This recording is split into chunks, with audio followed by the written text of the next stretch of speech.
All right, so what a treat today. We're about an hour away from the big city, from Bogota, in a small town called Chia. So we had to come check out this new place that just opened up in Chia, Osaki. They've been around for 20 years, but here they just opened about a month ago. It's global Asian cuisine, some of the best sushi in town in Bogota. So can't wait, let's eat some Asian.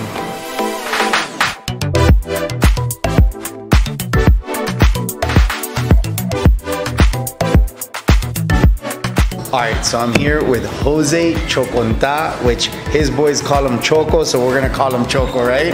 Chef, thank you for having me, man. Amazing talent. Jose has lived in all different types of places. He started Asian, he got away from Asian food, he's back into Asian food.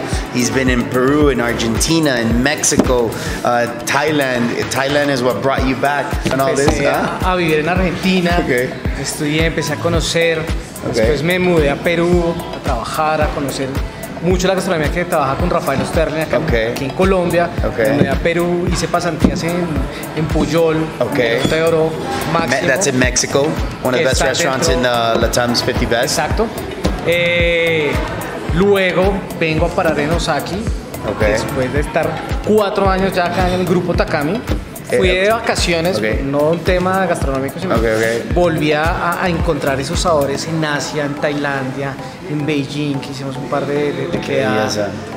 Y se presenta la oportunidad en plena pandemia de recibir esta oportunidad de manejar Osaki.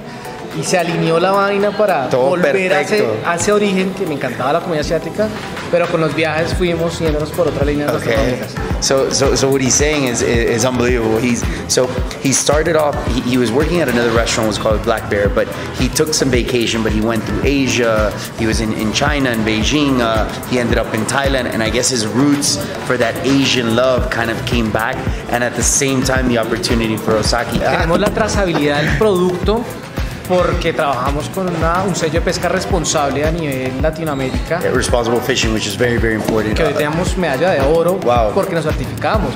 Respetamos tallas, respetamos vedas, respetamos.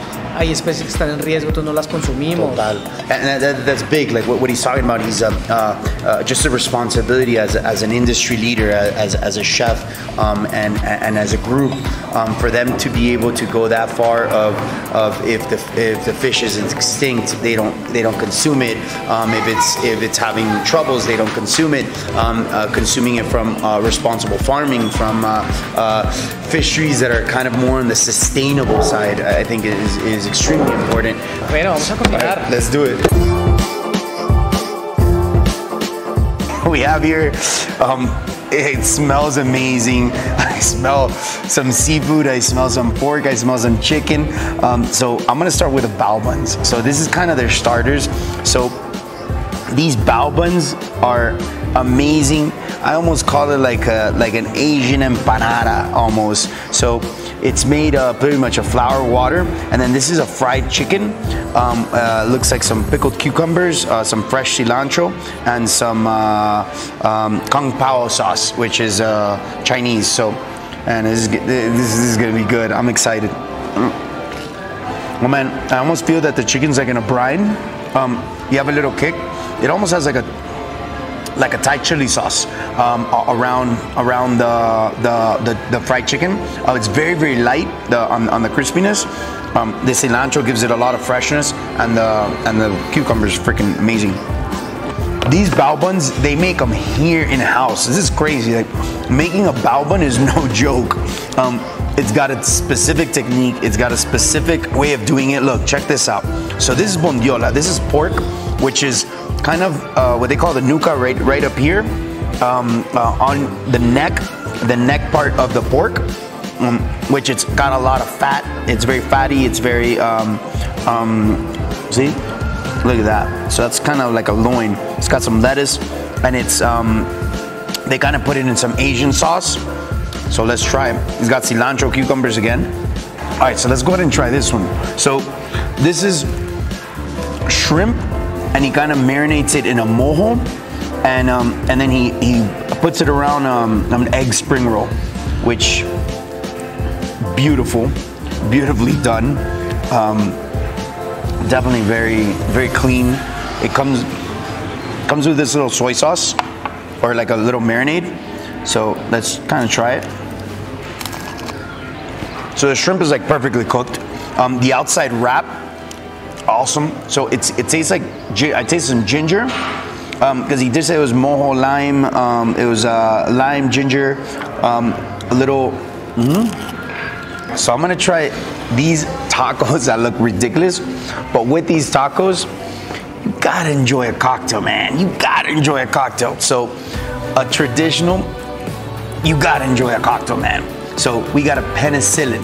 Penicillin is usually whiskey, some ginger, some ginger syrup, lime juice. Tastes good. They kind of serve it with these little ginger, candied ginger. Great. I'm a sucker for ginger, so I absolutely love it. Look how beautiful this taco is. The outside is nori skin, which is super cool. So what they do is that they put it in egg whitewash, and then they put it in flour, and then they deep fry it. So you kind of have a little bit of that crust kind of around. See how beautiful that looks on the crust. It's got covina. This is catch of the day. This is what they caught literally this morning. It came in from last night's catch. It's got some togarashi on top. It's got a little avocado, some sushi rice, and they have furikake right in between, which is an Asian spice. So they have it with a fish. And again, the fish looks so fresh. Like what he was telling me, he's like, we respect the flavor of what the fish actually tastes like. They just added a little, I think it was soy sauce, and that's pretty much it. And then it's just the fish that's fresh. So let's go ahead and take a bite at this. He told me to add the lime, but I want to taste the fish on its own. The freshness of the fish, rockstar. Rockstar, rockstar, rockstar.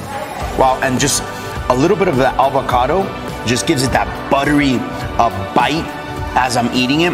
The outside nori, the crunchiness of the nori is awesome. Man, this is fucking amazing.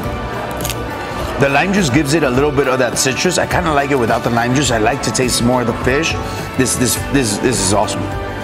What a great app. So far my favorite. Everything's been absolutely amazing, absolutely fresh, fucking awesome. So he brought me out some things that were kind of cool, a little different and special.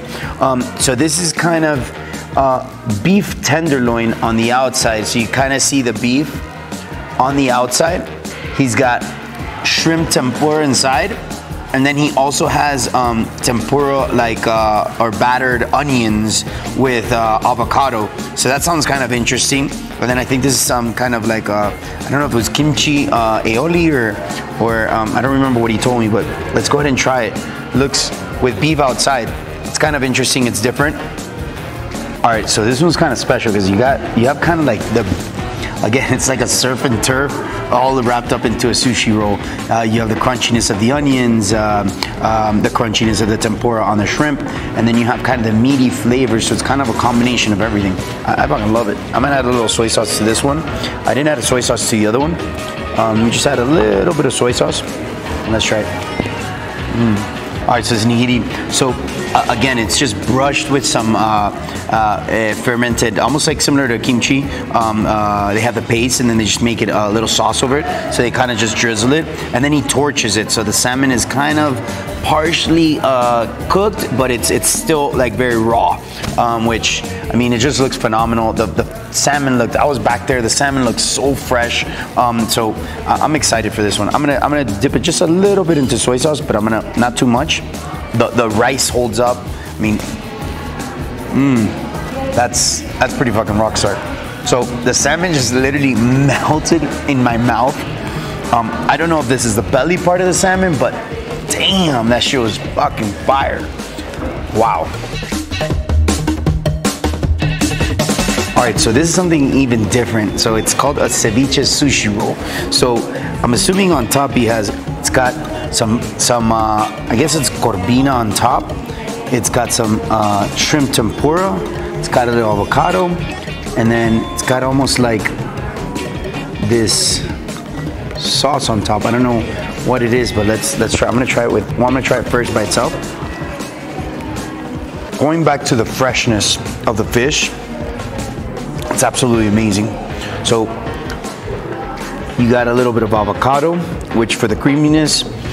This sauce on top, I haven't been able to figure it out yet.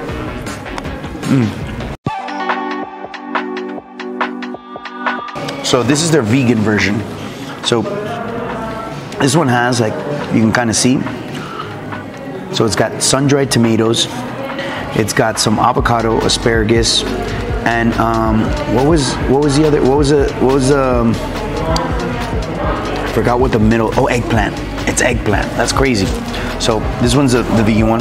You got a little vegan aioli, which is a tapenade, which is like an olive base aioli with no egg product, and then they have crispy quinoa on top. So sounds fucking great. Let's try it. Very cool. The eggplant kind of gives it the texture as if it was a fish. The sun-dried tomato is throwing me off at the beginning, but with everything, it tastes awesome. That tapenade just blends everything in. What a great item. I mean, I'm starting to experience more vegan dishes, more vegetarian dishes. To me, it's the future of food, and I think this is just a great start. I mean, any vegan or non-vegan lover, this is they would absolutely love this. We're here. We're taking me a trip back to Thailand. We're having some pad thai, which is from over there. Kind of rice noodles. This is actually shrimp and chicken. So this is done with rice noodles, and usually the pad thai sauce is usually made with tamarind, which I think he had mentioned tamarind, brown sugar, a little rice wine vinegar. It's kind of the typical pad thai dressing. And just look how, oh man, I haven't had a good pad thai in a while. So I'm excited about this. Let's try it. Let's go for it. The chicken, he made it on the grill, but the grill's actually charcoal. So you taste the charcoal. So when he tosses it in the pad thai, you taste a little bit of that charcoal flavor, which to me, he says it's a first Osaki with a charcoal grill, which is awesome. This has a little shrimp. The waitress had actually recommended to add a little bit of lime. So I'm gonna listen to her recommendation. Have it. I'm assuming it's for the shrimp, because I like my pad thai just like that.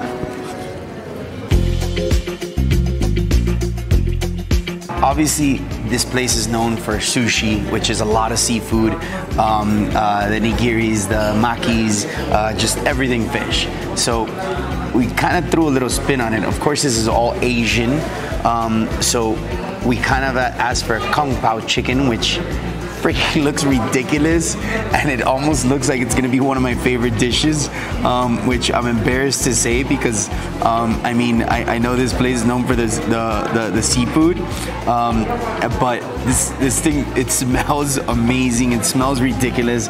It looks, I mean, just look how crazy, like perfectly fried this is. Just look at that. Look at this. Look at that. Zoom in on that. This thing just looks perfectly fried, and then it's usually tossed in an Asian sauce, which usually probably a little hoisin. I don't know. Man, bro, qué chimba, bro. Huh? This guy's the man, bro. God bless these hands, bro. God bless these hands, man. Fucking amazing, dude. Honestly, this has been some of the best Asian food we've had here in Colombia.